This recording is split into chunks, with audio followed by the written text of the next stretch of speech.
So hello भाई लोग, wish you very happy new year. और मैं आशा करता हूँ कि इस साल तुम और मैं दोनों ही सिंगल ना रहें। लेकिन न्यू ईयर की खुशी में पहले रोस्ट कर लेते हैं व्हाट इफ के सीजन 3 का, क्योंकि मार्वल वालों ने ये जो बवासीर बनाया है इसका बदला लेना तो बनता है। तो चलो इस पर बात करना शुरू करते हैं बिना किसी देरी के। तो भाई देखो, व्हाट इफ का सीजन 3 मार्वल के अब तक के सारे शोज में सबसे ज्यादा बेकार लगा मुझे, यहाँ तक कि शी हल्क से भी ज्यादा बेकार, क्योंकि ये काफी ज्यादा फोर्सफुली बनाया गया था। हमें व्हाट इफ के सीजन 3 की बिल्कुल भी जरूरत नहीं थी। और जैसा कि कहा जा रहा था कि ये वाला सीजन सारी स्टोरीज का कंक्लूजन होने वाला है, तो ऐसा कुछ भी नहीं है, बल्कि इस सीजन से मार्वल के फ्यूचर के लिए एक बड़ी सी प्रॉब्लम और खड़ी हो गई है, जो कि मैं तुम्हें आगे जाकर बताऊंगा। तो देखो भाई, मुझे ये वाला सीजन बिल्कुल ही फालतू लगा, क्योंकि इसमें जो एपिसोड्स दिखाए गए हैं वो बहुत ही बेकार हैं। हम उनसे ज्यादा बेटर स्टोरीज डिजर्व करते थे। सीजन 3 के पहले एपिसोड में हमें दिखाए जाते हैं मेगाट्रॉन्स, जिस यूनिवर्स का मेन हीरो होता है हमारा कैप्टन अमेरिका, वो भी सैम विल्सन वाला। मतलब किसको इंटरेस्ट है उसे देखने में, वो भी व्हाट इफ के सिनेरियो में। इसके अलावा दूसरे एपिसोड में इन लोगों ने अगाथा को मेन कैरेक्टर बनाया है। मतलब कि अगाथा जैसा एक साइड कैरेक्टर जिसे कोई पूछता भी नहीं है, उसे तुमने मेन कैरेक्टर बना दिया, और वो भी कॉस्मिक, जिसने एक पूरे के पूरे सेलेस्टियल को हरा दिया।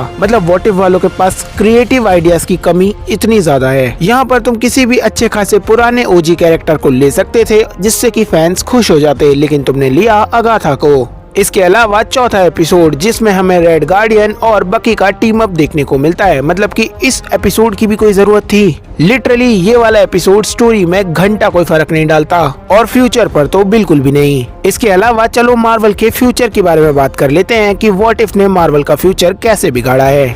हम सब जानते हैं कि मार्वल के फ्यूचर में हमें डूम्सडे और सीक्रेट वॉर्स देखने को मिलने वाली है, जिसका मेन विलन होगा RDJ का डॉक्टर डूम। और ये बात मत भूलना कि वो एक मॉर्टल बीइंग है, आखिरकार वो एक इंसान ही है। लेकिन व्हाट इफ में इन भचकांडे लोगों ने दिखा दिए हैं मल्टीपल वॉचर्स, जो कि 5th डायमेंशन के बीइंग हैं और पूरे मल्टीवर्स को देख सकते हैं, और अब तो उसमें हस्तक्षेप भी कर सकते हैं। मतलब व्हाट इफ से बिल्कुल भी क्लियर नहीं हो रहा है कि आखिर मल्टीवर्स में सबसे ऊपर कौन है। अभी तक सारे मार्वल फैंस को लगता है कि लोकी सबसे ऊपर है, लेकिन उसे व्हाट इफ में कहीं दिखाया ही नहीं गया। आई डोंट नो कि कौन सबसे ज्यादा पावरफुल है, वॉचर्स पावरफुल है या लोकी पावरफुल है। और अगर वॉचर्स पावरफुल हैं इतने, तो भाई वो 2 मिनट में डॉक्टर डूम को हरा देंगे। डॉक्टर डूम कुछ भी नहीं कर पाएगा, क्योंकि वो आखिरकार एक मॉर्टल बीइंग है, एक इंसान है। वो कितना भी ज्यादा पावरफुल बन जाए, लेकिन 5th डायमेंशन के बीइंग्स को नहीं हरा सकता। इसके अलावा इन लोगों ने एक चीज जो बहुत ज्यादा आसान कर दी है, वो है वॉचर बनना, यानी कि एक 5th डायमेंशन का मल्टीवर्सल बीइंग बनना, जो कि पूरे के पूरे मल्टीवर्स का बैंड बजा सकता है और उसमें कहीं पर भी जाकर इंटरफेयर कर सकता है।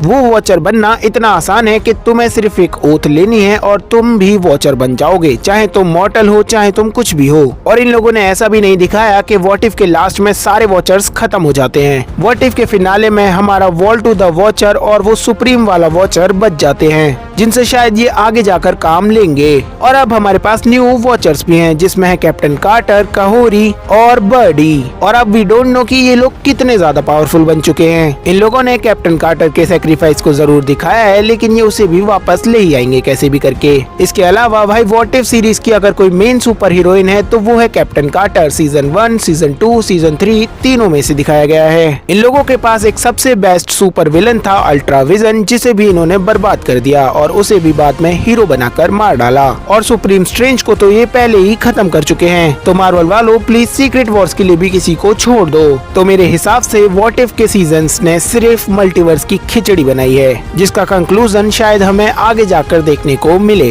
कितना अच्छा होता अगर ये लोग व्हाट इफ में लोकी का एक अपीयरेंस दिलवाते, यानी कि हमारा गॉड ऑफ मल्टीवर्स वाला लोकी, जिससे हमें पता चलता कि हाँ वो सही में पूरे मल्टीवर्स पर नजर रख रहा है। इसके अलावा फाइनल एपिसोड के लास्ट में ये लोग कुछ क्रेडिट्स दिखाते हैं, जिसमें हमें अलग अलग मल्टीवर्सेस के हीरोज देखने को मिलते हैं, यानी कि माइस्ट्रो, डॉक्टर स्ट्रेंज, स्पाइडरमैन का एक वेरिएंट और ऐसे काफी सारे वेरिएंट्स जो कि फ्यूजन से बने हैं। क्या ये लिटरली एक मल्टीवर्स हो सकता है ऐसा? जो कि काफी ज्यादा बेकार लगा मुझे, क्योंकि मल्टीवर्स ऐसा नहीं होता है। तो मेरे हिसाब से व्हाट इफ के सीजन 3 ने मार्वल के फ्यूचर के लिए मुश्किलें बढ़ाई हैं सिर्फ। तुम्हें इस बारे में क्या लगता है, ये बात मुझे कमेंट्स में बताओ, और एक लाइक करने के लिए थैंक यू सो मच।